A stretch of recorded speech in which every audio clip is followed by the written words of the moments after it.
Hello, my dear friends. Welcome to BMAth Academy. I hope you all are well. I am also well.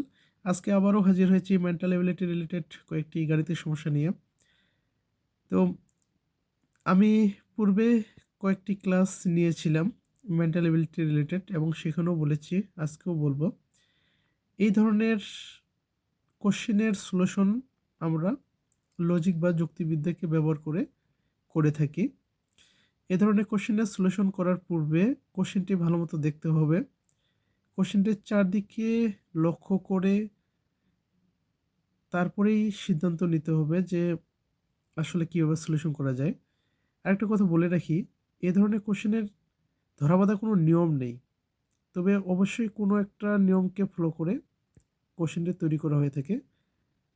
এর পিছনে অবশ্যই একটা logic রয়েছে, যেটাকে find out করাই আমাদের মেন কাজ। তো প্রথম কোশ্চেনটি দেখা যাক, এখানে কি বলছে, which number should replace the question mark. এখানে এই যে চতুর্ভুজ আকৃতির যে চিত্রটা দেখতে পাচ্ছি, এটাকে আবার কি করা হয়েছে, চারটি ভাগে ভাগ করা হয়েছে, তাই না? তার মানে কি টোটাল সারি রো বরাবর চারটি ভাগে, কলাম বরাবর চারটি ভাগে ভাগ করেছে। টোটাল এখানে 16টি ঘর রয়েছে। 16টি ঘরের মধ্যে 15টি ঘরে 15টির নাম্বার দেওয়া রয়েছে। এখন এই যে এই ঘরটা 16তম ঘরটা, এই ঘরে বলছে বা এই চতুর্ভুজে বলছে যে কি নাম্বার বসবে সেটাই আমাদেরকে বের করতে হবে। এবং এখানে চারটি অপশন দেওয়া রয়েছে, চারটি অপশনে চারটি নাম্বার দেওয়া রয়েছে, চারটি নাম্বারের মধ্যে একটা বসবে। যে নাম্বারটি বসবে সেটাকে আমরা বলবো কি লজিক্যাল নাম্বার। তার মানে কি যে কোনো একটা নাম্বার বসালে তো হবে না, অবশ্যই সেটাকে কি সেটার পিছনে একটা লজিক থাকতে হবে। এই জন্য এটাকে বলি আমরা লজিক্যাল নাম্বার। তো এখানে এই অঙ্কটার ক্ষেত্রে আমরা যেটা দেখতে পাই সেটা হচ্ছে কি, এই যে প্রথম কলাম দ্বিতীয় কলামের যে এই দুটি চতুর্ভুজে বা দুটি ঘরে যে নাম্বার রয়েছে, ঠিক আছে, এই দুটি যোগ করলে দেখেন তো কত পাই আমরা, 25 পাই, তাই না? 17 প্লাস 8 যোগ করলে 25 পাই। আবার তৃতীয় এবং চতুর্থ ঘরে যে দুটি নাম্বার রয়েছে এই দুটি গুণ করলে আবার একই নাম্বার পাই, তাই না? দেখেন তো। আবার দ্বিতীয়টার ক্ষেত্রে যাই, দ্বিতীয় সারির ক্ষেত্রে এই দুটো যোগ করলে কত পাই আমরা, 13 যোগ 7 20।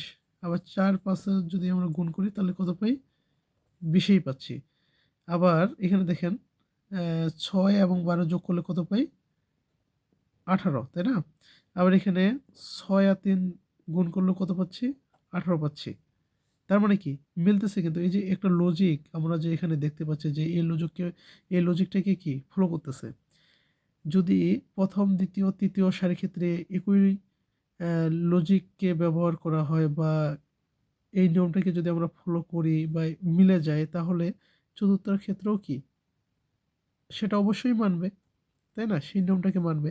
তাহলে এখানে কি দুইটির যোগফল কত হয়, 16। তাহলে এখানে 4 রয়েছে, এখানে এমন একটা নাম্বার নিতে হবে যেটা গুণ করলে কি হবে, 16ই মিলবে। তাহলে এখানে যেহেতু 4 রয়েছে, আমরা কি জানি 4 কি 4 চোখ 16, তাই না? 16, তাহলে এখানে কি 4 হবে। দেখি অপশনে 4 রয়েছে কিনা। হুম, অপশনে 4 রয়েছে। তার মানে কি উত্তর হচ্ছে ক। ঠিক আছে? তাহলে এখানকার লজিক্যাল নাম্বার হচ্ছে কত, 4 ও 4। ঠিক আছে? তো আমরা পরে একটা কোশ্চেনে যাই। প্রশ্নবোধক স্থানে কোন সংখ্যাটি বসবে এখানে বলছে। ঠিক আছে? এখানেও কি এই যে এই ঘরগুলোতে কি নাম্বার দেওয়া রয়েছে, তাই না? এখন এই জায়গাটাতে কি কোন সংখ্যাটি বসবে সেটাই আমাদেরকে নির্ণয় করতে হবে। আচ্ছা, এই অঙ্কটার ক্ষেত্রে অ্যাম আমি পূর্বেই বলেছি যে কি এই যে নাম্বারগুলো রয়েছে এগুলো যোগ, বিয়োগ, গুণ, ভাগ, বর্গ, আবার এমনটা করেই কিন্তু কি একটা অবশ্যই একটা নিয়ম বের হয়ে আসবে, যেটাকে ফলো করে আমরা এটা উত্তরটা বের করতে পারবো। আচ্ছা, এই যে প্রথম কলামটার ক্ষেত্রে দেখেন তো এখানে কি এখানে এই অঙ্কটার ক্ষেত্রে আমরা যেটা আসলে পাই সেটা হচ্ছে কি, এখানে কত রয়েছে, 15, তাই না? 15 প্রথম কলামটার ক্ষেত্রে। হ্যাঁ, আবার এই যে উপরে এটি কত রয়েছে, 5, তাই না? প্রথম কলাম প্রথম সারি বরাবর যে ঘরটি রয়েছে এই ঘরটিতে রয়েছে কত, 5। এখানে 15, এখানে 5, এই দুটো যোগ করে কি এটা হয়, হয় না? যদি আমরা এই এই যে 5 রয়েছে এটা যদি দ্বিগুণ করি তাহলে দেখেন তো কত পাই, 15 প্লাস 10 তার মানে কি 25। এই যে মিডলে যে নাম্বারটি সংখ্যাটি সেটা আমরা পেয়ে যাচ্ছি, তাই না? তাহলে একই ক্ষেত্রে দেখি তো দ্বিতীয় কলমের ক্ষেত্রে হয় কি না। কত, 48 প্লাস 8 গুণন 2, তাহলে কত আসে 48 প্লাস 16, এই দুইটা যোগ করলে কয় 8 6 14 4, হাতের গুলো 1 2 4 6 64 মিলে যাচ্ছে, তাই না? এটা মিলে যাচ্ছে, যেমন এটা এখানে মিলে গেছিলো ঠিক একইভাবে এটা মিলে যাচ্ছে।